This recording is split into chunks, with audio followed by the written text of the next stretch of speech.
আসসালামু আলাইকুম, আমি তানভীর হাসান, পড়াশোনা করছি বুয়েটের ট্রিপলি ডিপার্টমেন্টে। তো আজকের ভিডিওটা মেনলি এইচএসসি 25 ব্যাচের জন্য।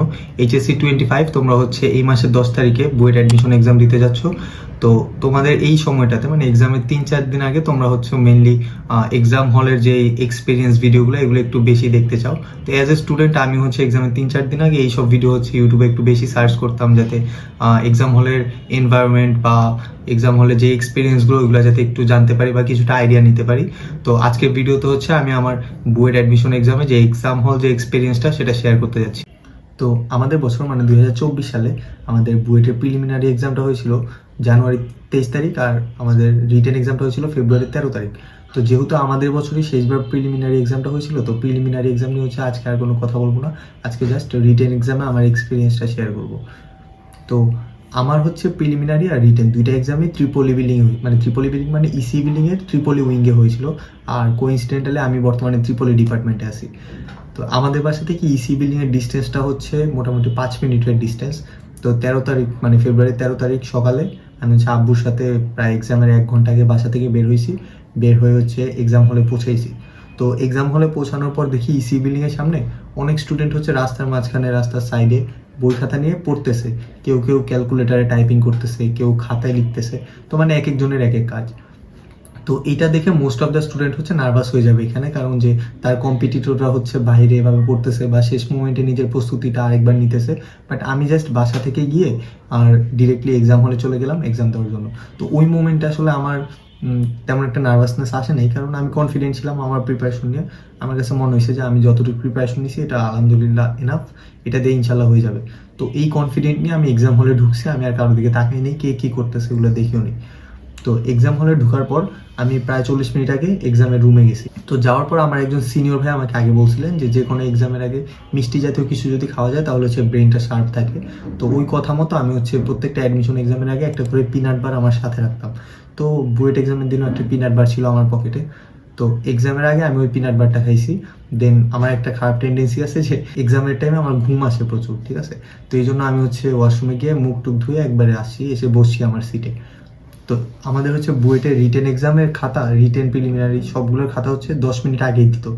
তো রিটেনের খাতাটা 10 মিনিট আগে দেওয়ার পর ওইখানে উপরে যে কাজ থাকে, কয়েকটা বক্স থাকে, ওইগুলো ফিল আপ করতে হয়। তো ওইগুলো ফিল আপ করা 1-2 মিনিটের কাজ। ওইগুলো ফিল আপ করে হচ্ছে 1-2 মিনিটের মধ্যে ফিল আপ করে বাকি 8 মিনিট আমি কি করছি, আমি ট্রাই করছি যে যে 40টা কোয়েশ্চেন আছে আমার খাতার মধ্যে, ওই 40টা কোয়েশ্চেন একবার করে আমি গো থ্রু করবো, ঠিক আছে? তো এবং আমি ওইটাই করছি যে 8 মিনিটের মধ্যে 40টা কোয়েশ্চেন একবার করে দেখছি। বাট এর মধ্যে একটা টুইস্ট আছে। যেমন কোয়েশ্চেনের শুরুতে হচ্ছে ম্যাথ পার্টটা ছিল। তো আমাদের বছর ম্যাথ কোয়েশ্চেন ইনসেন লেভেলের টাফ করছে। তো শুরুতে যখন আমি ম্যাথ কোয়েশ্চেনটা উল্টাচ্ছিলাম তখন আমার কাছে মনে হইতেছিল যে শুধু আমার কাছেই কঠিন লাগতেছে, হয়তো অন্যরা পারবে বাট আমার কাছে কঠিন লাগতেছে জিনিসগুলো। বাট পরবর্তীতে যখন ফিজিক্স আর কেমিস্ট্রিতে উল্টা পাল্টা দেখতেছিলাম তখন মনে হলো যে না, ফিজিক্স কেমিস্ট্রি স্ট্যান্ডার্ড আছে, জাস্ট ম্যাথ একটু টাফ করছে। তো আমি যখন প্রথম 8 মিনিটে ওই 40টা কোয়েশ্চেন একবার দেখে গেছি, তখন ওইখান থেকে আমি মোটামুটি শিওর ছিলাম যে এইখান থেকে 22-23টা কোয়েশ্চেন আমি অ্যাপ্রোচ করলে পারবো, বা আমার পারার মতো কোয়েশ্চেন, বা আমি একটু যদি ট্রাই করি আমি মিলাইতে পারবো। তো এই কনফিডেন্টে আমি এক্সামটা স্টার্ট করছি। আর এক্সাম স্টার্ট করার আগে আমার মাথায় ছিল যে আমি যেগুলো পারি শুধু ওইগুলো যদি ভালোভাবে ডেলিভার করে আসতে পারি তাইলে হচ্ছে আমার মোটামুটি চান্স কনফার্ম। তো এতটা কনফিডেন্ট ছিলাম আমি এক্সামের আগে যখন আমি কোয়েশ্চেনগুলো রিডিং পড়ছি, ঠিক আছে? তো এই কনফিডেন্ট নিয়ে আমি হচ্ছে মেইন যে 2 ঘন্টার যে টাইমটা ওইটা স্টার্ট করছিলাম। তো এরপর এক্সাম স্টার্ট হওয়ার পর স্বাভাবিকভাবে যেহেতু ম্যাথ কোয়েশ্চেনটা টাফ ছিল, আমি হচ্ছে ফিজিক্স দিয়ে স্টার্ট করছিলাম কোয়েশ্চেনটা। তো ফিজিক্সের ফার্স্ট 30 মিনিট হচ্ছে আমি ফিজিক্সের পিছিয়ে ওয়েস্ট করছিলাম। ওই 30 মিনিটসে আমার মোটামুটি 9 থেকে 10টা ফিজিক্স কোয়েশ্চেন কমপ্লিট হয়ে গেছে। তো যেগুলো পারি নেই তার মধ্যে অন্যতম একটা ছিল তড়িৎ প্রাবল্যের একটা ম্যাথ ছিল। আমার যত দূর মনে আসে ওইখানে মেবি মোস্ট প্রবলি আমার ইন্টিগ্রেশন করা লাগছিল। তো ফার্স্ট অ্যাটেম্পটে ওইটা আমার মাথায় আসেনি কীভাবে করতে হবে। তো তখন আমি ওইটা কমপ্লিট করতে পারিনি। তাছাড়া আরেকটা কাজ ক্ষমতা শক্তির একটা ম্যাথ ছিল, খুব সহজ একটা ম্যাথ। বাট আমি জানি না আমার কি মনের ভুল নাকি আমি খেয়াল করি নাই, হইতে পারে যে কোনো একটা রিজন হচ্ছে আমি ওই কাজ ক্ষমতা শক্তির ওই ম্যাথটা তখন হচ্ছে আমি অ্যাপ্রোচ করি নাই। তো এরকমই 3-4টার মতো কোয়েশ্চেন আমি রেখে আমি হচ্ছে কেমিস্ট্রিতে গেছি। তো কেমিস্ট্রিতে গিয়েও 30 মিনিটের মতো টাইম দিছি কেমিস্ট্রির পিছে। তো মোটামুটি 10টার মতো কোয়েশ্চেন আমি নিজে থেকে পারছি সবগুলো। তো বাকি যেগুলো পারি নাই, যেমন ডেটলের একটা কোয়েশ্চেন ছিল, ডেটলের কেমিক্যাল রিয়াকশন।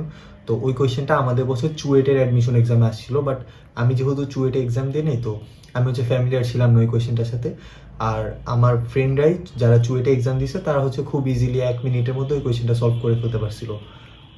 তো এছাড়া আরেকটা কোয়েশ্চেন ছিল হাইড্রোকার্বনের কোয়েশ্চেন কেমিস্ট্রিতে, ওই টপিকটা হচ্ছে আমি স্কিপ করছিলাম, তাই ওই কোয়েশ্চেনটা আমি এক্সাম হলে মিলাইতে পারিনি বা অ্যাপ্রোচ করতে পারিনি। তো কেমিস্ট্রিতেও মোটামুটি 10টার মতো অ্যান্সার করছিলাম। তো এখানে 1 ঘন্টার মধ্যে আমার মোরলেস আমার 20টা কোয়েশ্চেন আমি ফুল অ্যান্সার করছি। তাছাড়া হচ্ছে কিছু পার্শিয়ালের জন্য 1-2 লাইন লিখে আসছিলাম আমি। এরপর এই 2টা শেষ করার পর আমি হচ্ছে ম্যাথে গেছি। এখন ম্যাথে যাওয়ার পর আমার হাতে টাইম ছিল 1 ঘন্টা, কিন্তু আমি এখনও ফার্স্ট রান পুরোটা কমপ্লিট করি নাই। তো ম্যাথে যাওয়ার পর অলমোস্ট আমি 30 মিনিটের মতো টাইম হচ্ছে ম্যাথের পিছে দিছি, বাট আউটকাম ছিল আমার 5 থেকে 6টা ম্যাথ, মানে 5 থেকে 6টা ম্যাথ আমি ফুল কমপ্লিট করতে পারছিলাম। বাকিগুলা কয়েকটা হচ্ছে মোটামুটি পার্শিয়ালের জন্য অ্যান্সার করছিলাম, আদারওয়াইজ আর কিছু টাচ করতে পারিনি।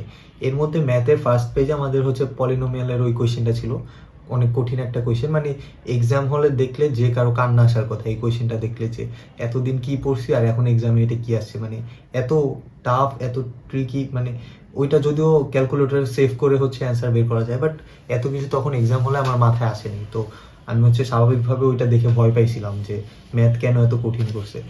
তো ফার্স্ট রানে আমার মোটামুটি 5-6টা ম্যাথ হয়েছিল, আর বাকি আমার টাইম ছিল 30 মিনিটের মতো। তো এই 1.5 ঘন্টায় আমার মোটামুটি 25টা কোয়েশ্চেন আমি ফুল অ্যান্সার করছি, 25 থেকে 26টা।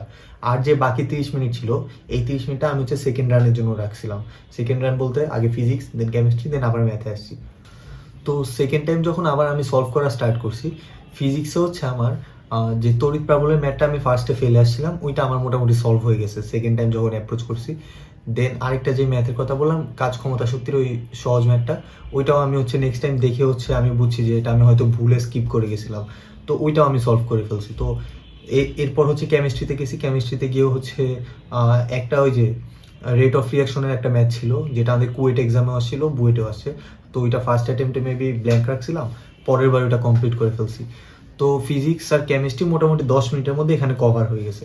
তো আমার টোটাল টাইম গেল 1 ঘন্টা 40 মিনিট, আর আমার অ্যান্সার হয়েছে মোরলেস 28টার কাছাকাছি, ঠিক আছে, 28 বা 29টা। তো এখন শেষে আমার টাইম আছে হচ্ছে 20 মিনিট। এই 20 মিনিট আমার টার্গেট ছিল ম্যাথ যতগুলো পারবো ততগুলো অ্যান্সার করি, আর না পারলে পার্শিয়ালের জন্য অ্যান্সার করবো। তো ম্যাথে গেলাম, ম্যাথে গিয়ে দেখলাম যেগুলো আমি পার্শিয়াল মার্কের আশায় হচ্ছে অ্যান্সার করা স্টার্ট করছি, এর মধ্যে আমার 2 থেকে 3টা ম্যাথ হচ্ছে মিলে গেছে। যেমন ম্যাট্রিক্সের ম্যাথটা ফার্স্ট অ্যাটেম্পটে ভাবছিলাম পারবো না, পরে দেখলাম যে মাল্টিপ্লাই করার পর দেখলাম যে মানে মাল্টিপ্লাই করার পরে এমনি মিলে যাইতেছে, সহগ হচ্ছে মিলে যাইতেছে, তো অ্যান্সার ডিরেক্টলি চলে আসছে। তো এটা মিলাইতে পারছিলাম। দেন ডিফারেন্সিয়েশনের একটা ম্যাথ ছিল যে দড়ির হচ্ছে অ্যাঙ্গেল কত রেটে হচ্ছে চেঞ্জ হইতেছে, ওই ম্যাথটাও সেকেন্ড অ্যাটেম্পটে মিলে গেছিলো। তো এরকম আরও 2-1টা ম্যাথ মিলাইছি। দেন ইন্টিগ্রেশনের ম্যাথটা অনেক বড় ছিল, তো ওইটা হচ্ছে আমি হাফের একটু বেশি করছি, মানে শেষে 2-3 লাইন লিখলে হয়তো অ্যান্সার মিলে যেত, বাট লাস্টের লাইনটা কমপ্লিট করতে পারিনি। ওইখানে আমার ধারণা যে বেশ ভালো অ্যামাউন্টের একটা পার্শিয়াল মার্ক পাওয়ার কথা আমার। তো শেষ করলাম এক্সামটা। এক্সাম শেষ করার পর ডিরেক্টলি বাসায় আসলাম। তো বাসায় আসার পর আমার আবার একটা খারাপ টেন্ডেন্সি আছে যে আমি যে কোনো এক্সামের পর হচ্ছে আমি দেখি যে কত পাইছি বা কোয়েশ্চেনটা আর কি মিলানোর ট্রাই করি। তো ওই দিন আমি বাসায় এসে কোয়েশ্চেনটা মিলাইলাম, মিলানোর পর ফ্রেন্ডদের সাথে কথা বললাম, দেন বিভিন্ন এইট টেক থেকে হচ্ছে মিলিয়ে দেখলাম যে আমি মোরলেস আমি 32 থেকে 33টা কোয়েশ্চেন ফুল অ্যান্সার করছি, আর হচ্ছে আরও 3-4টা আমি পার্শিয়ালের জন্য রেখে আসছি। আর বাকি 2-3টা কোয়েশ্চেন ছিল যেগুলো আমি ব্ল্যাঙ্ক রাখছিলাম। ব্ল্যাঙ্কের মধ্যে ছিল পলিনোমিয়ালের ওই কোয়েশ্চেনটা, দেন হাইড্রোকার্বনের ওই ম্যাথটা, আর ডেটলের রিয়াকশনটা, এই 3টা ব্ল্যাঙ্ক রাখছিলাম আমার যতদূর মনে আছে। আর বাকিগুলো আমি মোটামুটি টাচ করে আসছি। এর মধ্যে 32 থেকে 33টা আমি ফুল অ্যান্সার করছিলাম। এখন ওই 32 থেকে 33টার মধ্যে আমার আমি যে উদ্ভাসে এক্সাম দিতাম বা উদ্ভাসে যে মার্ক পাইতাম, ওইটা অনুযায়ী আমি বুয়েটে যতটুকু অ্যান্সার করছি, আমার ধারণা মতে আমার বুয়েটের মার্ক মোরলেস 285 থেকে 290 এর আশেপাশে থাকবে। মানে 285 থেকে কম হইতে পারে, হয়তো 280 হইতে পারে, মানে 280 থেকে 290, 290 চেয়ে বেশি হওয়ার কথা না। তো 280 থেকে 90-র মধ্যে মোটামুটি আমার রেঞ্জ ছিল মার্কের, আর আমার র্যাঙ্ক ছিল 373। তো এইরকম র্যাঙ্ক অ্যাকচুয়ালি আমার হচ্ছে উদ্ভাসে কখনো আসেনি, মানে আন্ডার 400 আমার খুব রেয়ারলি আসে, বাট বুয়েটের এক্সামে আমার 373 আসছিল র্যাঙ্ক। এখন আমি এটার পিছিয়ে বলবো যে আমার কনফিডেন্ট হচ্ছে এখানে ভালো একটা ভূমিকা পালন করছে, যে শুরুতে নার্ভাস হয়ে নেই, কনফিডেন্টলি পুরো কোয়েশ্চেনটা হচ্ছে অ্যান্সার করে আসতে পারছি, পারা জিনিস অ্যাটলিস্ট দিয়ে আসতে পারছি, আর না পারা অনেক কিছু মিলাইতে পারছি, কারণ আমার হচ্ছে নার্ভাসনেসটা কম কাজ করতেছিল। তো তোমরা যারা হচ্ছে কয়েকদিন পর এক্সাম দেওয়া বুয়েটে, একটাই কথা বলবো যে সাজেশন দেওয়ার মতো, এক্সাম হলে নার্ভাস হবা না। একটা ম্যাথ না পারো পরেরটা অ্যাপ্রোচ করো, পরেরটা না পারো এর পরেরটা দেখো, এরকম করতে করতে দেখবা আবার যখন সেকেন্ড টাইম আসবা আগের ম্যাথটাতে, তখন দেখবো এটা সলভ করতে পারতেছো। বাট এক্সাম হলে যদি নার্ভাস হয়ে যাও, তোমার নার্ভ সিস্টেম তোমাকে হচ্ছে অটোমেটিক্যালি প্যানিক করতে বাধ্য করবে। তো সেই ক্ষেত্রে দেখবা যে পারা ম্যাথটাও তুমি হচ্ছে সলভ করতে পারতেছো না। তো অ্যাডভাইস থাকবে যে নার্ভাস হবা না, পারলে হচ্ছে ওই যে চকলেট বা কিছু একটা নিয়ে যাবা এক্সাম হলে, এক্সামের আগে খাবা, তাহলে দেখবা নার্ভ একটু কন্ট্রোলে থাকতেছে। তো এটাই ছিল আজকের ভিডিওতে। আর এক্সামের জন্য বেস্ট অফ লাক, দেখা হবে পরবর্তী কোনো ভিডিওতে। ধন্যবাদ।